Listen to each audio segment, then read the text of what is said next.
Hi! ഇന്നത്തെ നമ്മുടെ video ഒരു സ്പെഷ്യൽ വീഡിയോ ആണ് കേട്ടോ.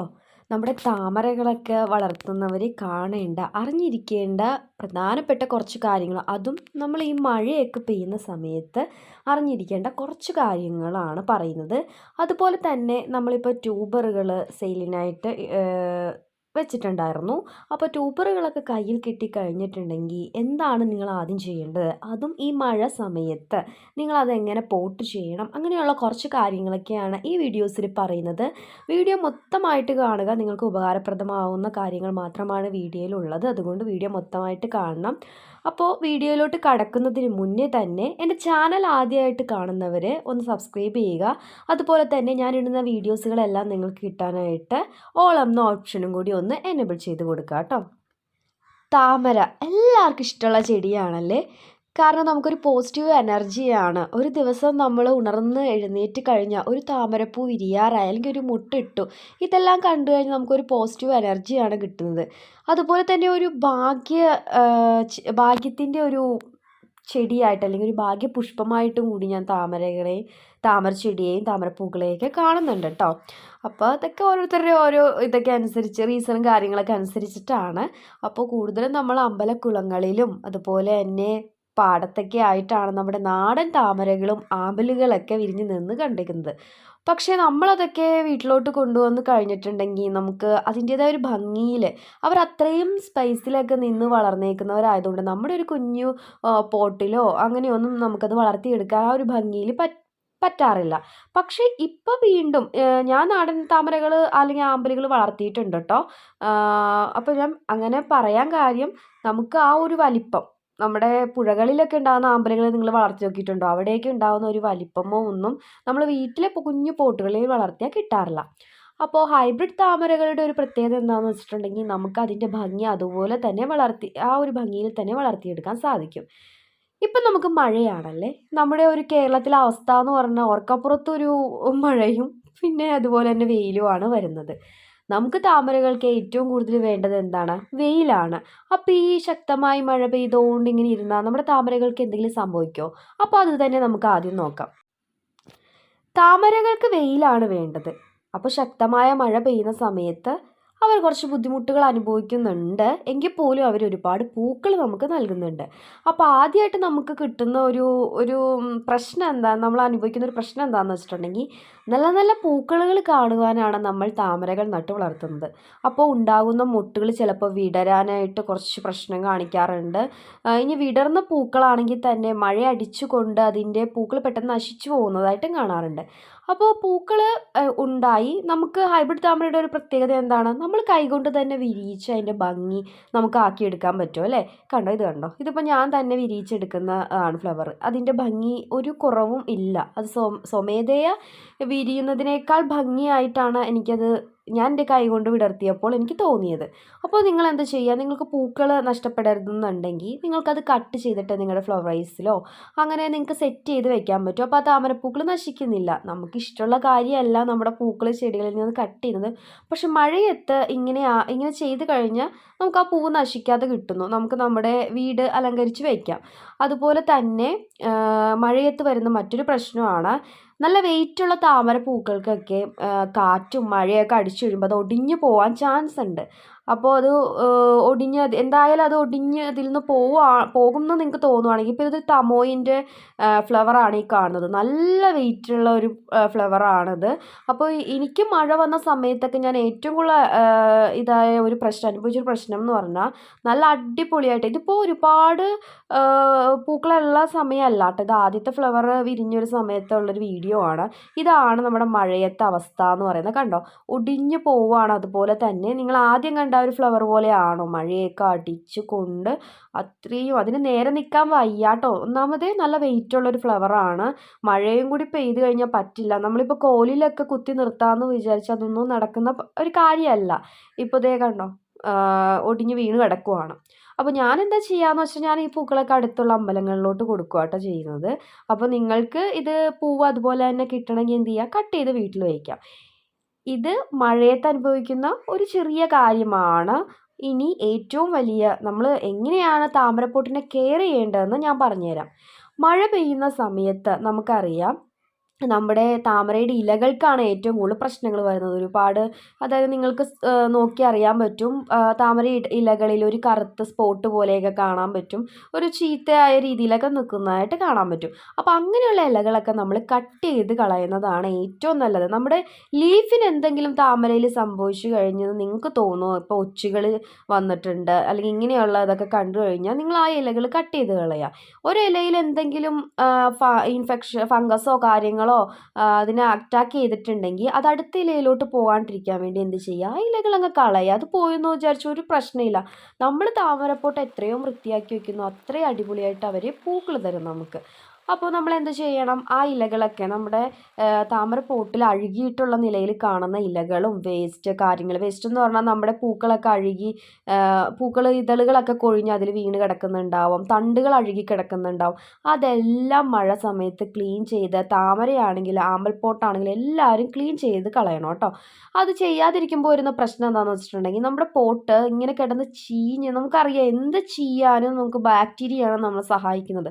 ചീഞ്ഞ് ഒരുപാട് വിധത്തിലുള്ള ബാക്ടീരിയകൾ ആ പോട്ടിൽ ഉണ്ടാവാം. അത് നമ്മുടെ അടിയിൽ കിടന്ന റണ്ണറുകളെയും ട്യൂബറുകളെയും ബാധിക്കാം. ഈ റണ്ണറുകൾ മുന്നോട്ട് ഓടിയാലാണ് നമ്മുടെ താമരകൾ മുന്നോട്ട് പോവുകയുള്ളൂ, പൂക്കൾ ഉണ്ടാവുകയുള്ളൂ. അപ്പോൾ ഇങ്ങനെ ഒരു അവസ്ഥ വരാതിരിക്കുവാനാണ് എന്ത് ചെയ്യുന്നത്, നമ്മൾ താമര പോട്ടിലുള്ള വേസ്റ്റുകൾ, ഈ പ്ലാന്റിൻ്റെ തന്നെ വേസ്റ്റുകൾ നമ്മൾ കളയുന്നത്. അതുപോലെ തന്നെ നമ്മുടെ സ്റ്റാൻഡിങ് ലീഫ് നിലനിർത്തിക്കൊണ്ട് ഫ്ലോട്ടിംഗ് ലീവ്സ്, അതായത് ഫ്ലോട്ട് ചെയ്യുന്ന ലീവ്സ് ഒക്കെ ആ മഴ സമയത്തൊന്ന് കളയുവാണെങ്കിൽ അത്രയും നല്ലതാണ്. ഇപ്പോൾ ഫ്ലോട്ടിംഗ് ലീവ്സിൽ കുറച്ച് പുള്ളിക്കുത്തും കാര്യങ്ങളൊക്കെ ഉണ്ടെങ്കിൽ ഉടനടി തന്നെ അത് കളഞ്ഞേക്കുക.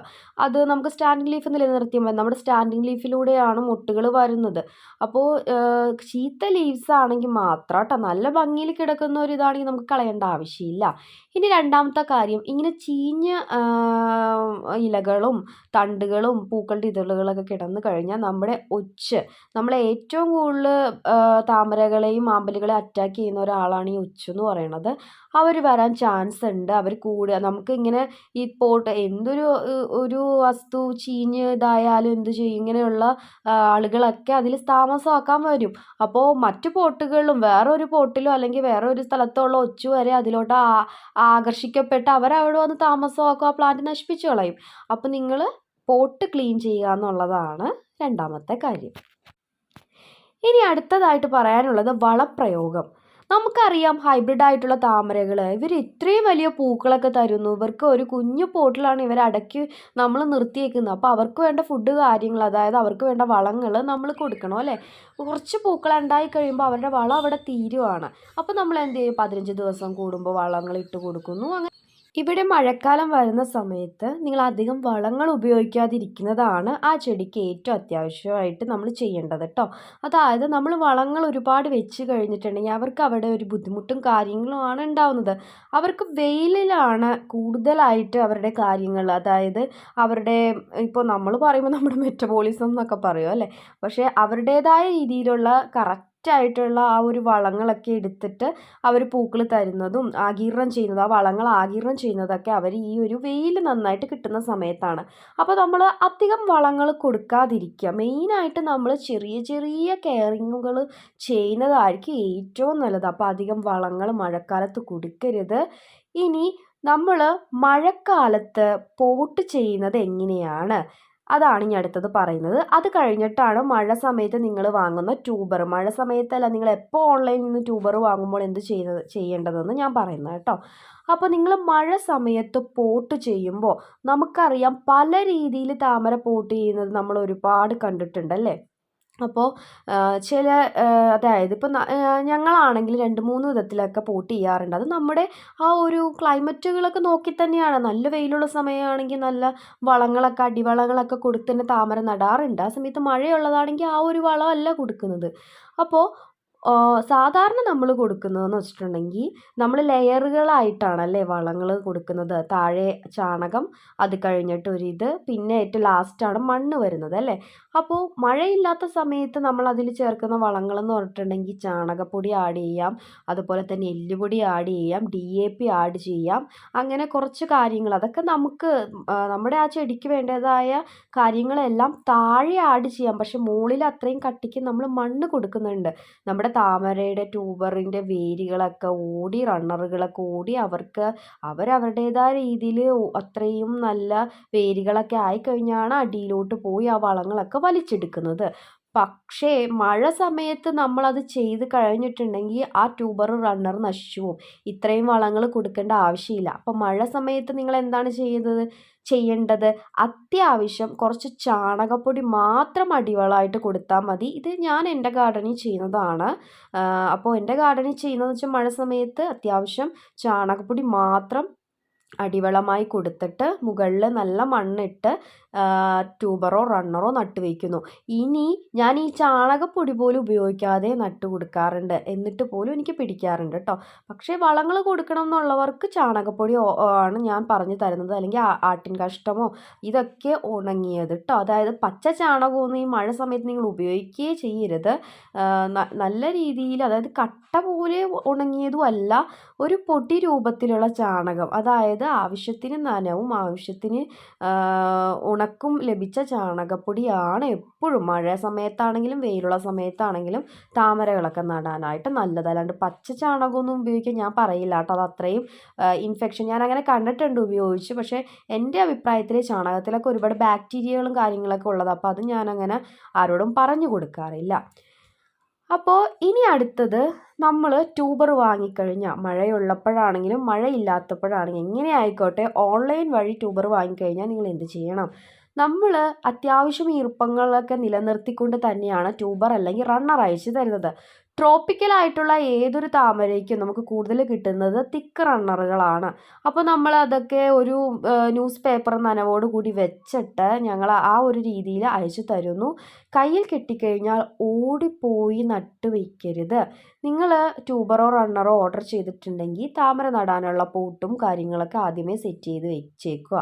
ഇനിയിപ്പോൾ അങ്ങനെ പെട്ടെന്ന് ചെയ്തില്ലെങ്കിലും കുഴപ്പമൊന്നുമില്ല. കാരണം നമ്മുടെ കയ്യിൽ കിട്ടുന്ന ട്യൂബറോ റണ്ണറോ ആദ്യം എന്താണ് ചെയ്യുന്നത്? കുറച്ച് നേരം വെള്ളത്തിലിട്ട് വയ്ക്കുക എന്നാണ് ചെയ്യേണ്ടത് കേട്ടോ. ഈ വെള്ളം നിങ്ങൾ എടുക്കുമ്പോൾ ക്ലോറിൻ അടങ്ങിയ വെള്ളം ഒരിക്കലും എടുക്കരുത്. അതുപോലെ ചീത്ത വെള്ളത്തിലും കൊണ്ടിടരുത്. നിങ്ങൾ അത്യാവശ്യം കുറച്ച് ദിവസമൊക്കെ പിടിച്ചു വെച്ച് ക്ലോറിൻ്റെ ഇതൊക്കെ പോയ വെള്ളത്തിലോ അല്ലെങ്കിൽ നിങ്ങളുടെ കിണറിലെ വെള്ളത്തിലോ അഴുക്ക് വെള്ളത്തിലിടരുതെന്നാണ് ഞാൻ ഉദ്ദേശിച്ചത്. നിങ്ങൾക്ക് സാഫോ, നമ്മളിപ്പോൾ ഓൾറെഡി സാഫിലൊക്കെ കഴുകിയാണ് അത് അയക്കുന്നതെങ്കിലും നിങ്ങൾക്ക് വേണമെങ്കിൽ കുറച്ച് സാഫിലൊക്കെ, ഒരുപാടൊന്നും വേണ്ട, കുറച്ച് സാഫിലൊക്കെ കുറച്ച് നേരം ഇട്ട് വെച്ചിട്ട് താമരയുടെ ട്യൂബറോ റണ്ണറോ നട്ട് കൊടുക്കാം. അപ്പോൾ ഈ മഴ സമയത്ത് അധികം വളങ്ങൾ ചേർത്ത് നിങ്ങൾ നടരുത്. ഇതാണ് എനിക്ക് പറയാനുള്ളത്. ഒരു 10 മിനിറ്റെങ്കിലും വെള്ളത്തിലിട്ട് വെച്ചിട്ട് നടുക കേട്ടോ. കാരണം അവർ അത്രയും നേരം ഒരു നല്ല വെള്ളത്തിൽ കിടക്കുന്ന ആൾക്കാരാണല്ലോ ഇവരൊക്കെ. നമ്മളൊരു കുഞ്ഞു പേപ്പറിൽ പൊതിഞ്ഞിട്ട് ഇത്തിരി ഈർപ്പം നിലനിർത്തിയാൽ തരുന്നത്. അപ്പോൾ അവർ ആ വെള്ളമൊക്കെ ഒന്ന് കുടിച്ച് സെറ്റാകാൻ വേണ്ടി കുറച്ച് നേരം വെള്ളത്തിലിട്ട് വെച്ചിട്ട് ട്യൂബർ നട്ട് കൊടുക്കുക കേട്ടോ. പിന്നെ മഴയാണെങ്കിൽ പോലും ഒരു മഴയില്ലാത്ത സമയത്ത് ഇത്തിരി ചൂടും വെയിലും വെളിച്ചമൊക്കെ എവിടെയാണോ കിട്ടുന്നത് ആ സ്ഥലത്ത് മാത്രം താമര നടുക. ഒരിക്കലും ഒരു മരത്തിൻ്റെ അടിയിലോ അല്ലെങ്കിൽ എന്താ പറയുക, വെയിൽ കിട്ടാത്ത സ്ഥലത്തോ, നമ്മുടെ സൗകര്യമല്ല നോക്കേണ്ടത്. നമ്മുടെ പ്ലാന്റ്സിൻ്റെ ഇഷ്ടമാണ് നമ്മൾ നോക്കേണ്ടത്. അവർക്ക് ത്തിന് ഇണങ്ങുന്ന ഒരു സ്ഥലത്ത് മാത്രം കൊണ്ട് വയ്ക്കുക. ചില ആളുകളുണ്ട്, അവർക്ക് എനിക്ക് ഇന്ന സ്ഥലത്ത് തന്നെ താമരപ്പൂ വിരിയണം എന്ന് വിചാരിച്ചിട്ട് വെയിൽ പോലും ഒരിക്കലും കിട്ടാത്ത സ്ഥലത്തൊക്കെ കൊണ്ട് വെക്കും. അപ്പോൾ നമുക്ക് അവിടെ അത് ഉണ്ടാവില്ല, അതൊക്കെ ചീഞ്ഞു പോകത്തേ ഉള്ളൂ കേട്ടോ. അപ്പോൾ ഈ മഴക്കാലമാണെങ്കിൽ പോലും നന്നായി പൂക്കൾ തരികയും അതുപോലെ തന്നെ പുതിയ തൈകളൊക്കെ നമുക്ക് ഉണ്ടാക്കിയെടുക്കാൻ പറ്റുന്ന ഒരു സമയമാണ് ഏത് ചെടിയാണെങ്കിലും ഈ മഴക്കാലം എന്ന് പറയുന്നത്. അതിനനുസരിച്ചുള്ള കുറച്ച് കാര്യങ്ങൾ നമ്മൾ ശ്രദ്ധിക്കേണ്ടതായിട്ടുണ്ടെന്നേ ഉള്ളൂ. ഇപ്പോൾ ട്യൂബർ റണ്ണറുകളൊക്കെ കളക്ട് ചെയ്തിട്ട് നമ്മൾ ഇടുവാണെങ്കിൽ ഈ സമയത്ത് അത് കിളിർത്ത് അടിപൊളിയായിട്ട് റണ്ണറൊക്കെ ഓടുന്ന ഒരു ടൈമാണ്. പക്ഷേ പോട്ട്, അപ്പോൾ നിങ്ങൾ ഓർക്കുമെങ്കിൽ പിന്നെ എന്താ പോട്ടിൽ അത് ചീഞ്ഞു പോകണത്? അതിൻ്റേതായ റിസ്ക്കും കാര്യങ്ങളും ആ പോട്ടിൽ വരുന്നതുകൊണ്ടാണ് അത് ചീഞ്ഞു പോകുന്നത്. നമ്മൾ ട്യൂബർ റണ്ണറൊക്കെ കളക്ട് ചെയ്ത് ശുദ്ധമായ വെള്ളത്തിലാണ് ഇട്ട് വയ്ക്കുന്നത്. അവിടെ അതിനൊരു പ്രശ്നവും വരുന്നില്ല. അപ്പോൾ അങ്ങനെയുള്ള കുറച്ച് കാര്യങ്ങളൊക്കെ ചെയ്താൽ കണ്ടോ, അതേ ഈ വീഡിയോയിൽ കാണുന്ന പോലെ സൂപ്പറായിട്ട് താമരകളൊക്കെ നിൽക്കും. അപ്പം ഇത്രയേ ഉള്ളൂ കാര്യങ്ങൾ. ഞാൻ എന്തെങ്കിലും വിട്ടുപോയോ എന്ന് അറിയില്ല. പക്ഷെ പ്രധാനപ്പെട്ട കാര്യങ്ങളെല്ലാം ഞാൻ പറഞ്ഞിട്ടുണ്ട്. ഈ മഴ സമയത്ത് ഏറ്റവും കൂടുതൽ അനുഭവിക്കുന്നത് ഒച്ചിൻ്റെ പ്രശ്നങ്ങളൊക്കെയാണ്. പിന്നെ നിങ്ങളുടെ പോട്ട് പൂക്കളൊന്നും തരാതെ നിൽക്കുന്നുണ്ടെങ്കിൽ, അതായത് കുറച്ച് നാളുകളായിട്ട് പൂക്കളൊന്നും തരാണ്ട് നിൽക്കുന്നുണ്ടെങ്കിൽ ഈ സമയത്ത് തന്നെ റീപോർട്ട് ചെയ്തോളൂ. ഇല്ലെങ്കിൽ അടിയിൽ റണ്ണറും ട്യൂബറും ചീഞ്ഞ് കിടക്കാൻ ചാൻസ് കൂടുതലാണ്. അപ്പോൾ നിങ്ങൾ റണ്ണർ എടുക്കാം ട്യൂബർ എടുക്കാം എന്നൊക്കെ പറഞ്ഞ് മാറ്റിയിട്ട് ഏതെങ്കിലും പോട്ടുണ്ടെങ്കിൽ ഇപ്പോൾ തന്നെ അത് റീപ്പോർട്ട് ചെയ്തോളൂ കേട്ടോ. ഈ മഴ സമയത്ത് അവർ ചീഞ്ഞു പോകാൻ ചാൻസ് കൂടുതലാണ്. അത് റീപ്പോർട്ട് ചെയ്തിട്ട് നിങ്ങൾ നല്ല വെള്ളത്തിലിട്ട് വയ്ക്കൂ, നന്നായിട്ട് കിളിർത്ത് അടിപൊളിയായിട്ട് കിട്ടും കേട്ടോ. പിന്നെ നമ്മുടെ ഗാർഡനിൽ ഇപ്പോൾ സെയിലിനായിട്ട് ഇട്ടിട്ടുള്ള ലോട്ടസ് എന്ന് പറയുമ്പോൾ പിങ്ക് ക്ലൗഡ്, അതുപോലെ മൈക്രോ ലോട്ടസ് ഒക്കെ ഇട്ടിട്ടുണ്ടായിരുന്നു. ഏകദേശം അത് സ്റ്റോക്ക് ഔട്ട് ആയിട്ടോ. ഇപ്പോൾ നമ്മൾ സെയിൽ ഇട്ടിട്ട് കുറച്ച് ദിവസങ്ങളായി. അപ്പോൾ അതൊക്കെ നമുക്ക് റെഡ് ലേഡിയൊക്കെ സ്റ്റോക്ക് ഔട്ട് ആയിട്ടുണ്ട്. ഇപ്പോൾ നമ്മൾ പുതിയതായിട്ട് സെയിലിന് ഇട്ടേക്കുന്നത് തമോയാണ്. തമോയും അഫക്ഷൻ 16 കേട്ടോ. അപ്പോൾ അതൊക്കെ വേണ്ടവർ മെസ്സേജ് അയച്ചോളൂ, നമ്മുടെ കയ്യിൽ അവൈലബിൾ ആണ്. അപ്പോൾ ഈ അടുത്ത ദിവസങ്ങളിലെല്ലാം നമ്മുടെ സെയിൽ വീഡിയോ വരുന്നുണ്ട്. നമ്മുടെ റോസിൻ്റെ സെയിൽ വീഡിയോ വരുന്നുണ്ട്. വീഡിയോ ഇടണം എനിക്ക്. അപ്പോൾ വ്യാഴാഴ്ച ആയിരിക്കും നമ്മുടെ സെയിൽ വീഡിയോ 7 മണിക്ക് കേട്ടോ. വൈകിട്ട് 7 മണിക്കാണ് റോസ്. അപ്പോൾ റോസ് ചോദിച്ച് വരുന്നവരൊന്നും സെയിൽ വീഡിയോ മിസ് ചെയ്യേണ്ട. അതിന് മുന്നേ നമ്മുടെ ചാനലിൽ ഓർഡർ ചെയ്യേണ്ട റൂൾസ് കാര്യങ്ങൾ നോക്കണം കേട്ടോ. അപ്പോൾ ചാനൽ സബ്സ്ക്രൈബ് ചെയ്യാൻ ആരും മറക്കണ്ട. അടുത്ത ആഴ്ച തന്നെ നമ്മുടെ അടുത്ത മത്സര വീഡിയോ വരുന്നുണ്ട്. അതിൽ കുറച്ചധികം പേർക്ക് നമ്മൾ സമ്മാനങ്ങളൊക്കെ കൊടുക്കും കേട്ടോ, അതിൽ വിന്നറായിട്ട് വരുന്നവർക്ക്. അപ്പോൾ ഇത്രയൊക്കെ ഉള്ളൂ. അപ്പോൾ മത്സര വീഡിയോ ഒക്കെ മിസ്സാവാണ്ടിരിക്കാൻ വേണ്ടി എൻ്റെ ചാനൽ ഒന്ന് സബ്സ്ക്രൈബ് ചെയ്തോളൂ.